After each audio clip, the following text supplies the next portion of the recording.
इन रियासत के अंदर जॾहिं सिंध इस्तफ़ाल ऐं ग़ुलामी जे रत में क़ाबू थी तॾहिं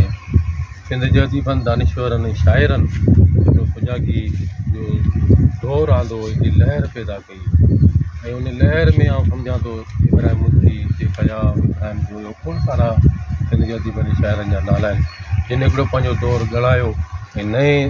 नसुल जे लाइ हिकिड़ो उत्साह ॾिनो ऐं आउं सम्झां थो 60-70 जे ॾहाके खां वठी अॼु अधु सदी गुज़री वई आहे पर असां अञा ताईं उन दौर जे अदब जी उन दौर जी तख़लीक़ जी जो फिकूं पूरियूं कोन करे सघिया आहियूं। इब्राहिम मुफ्ती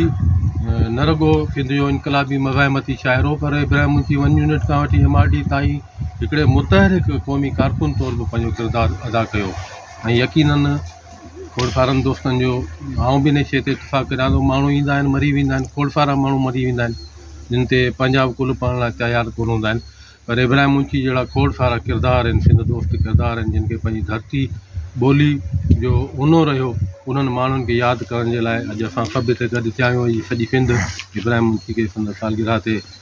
भेटा पेश करे रही आहे ऐं यकीनन आउं सम्झां थो इब्राहिम मुफ्ती जो जेको फ़िक्र हो इब्राहिम मुफ्ती जो जेको तख़यलु हो उहो असांजे नए नसुल लाइ सदियनि ताईं उत्साह जो सबबु बणियल रहंदो।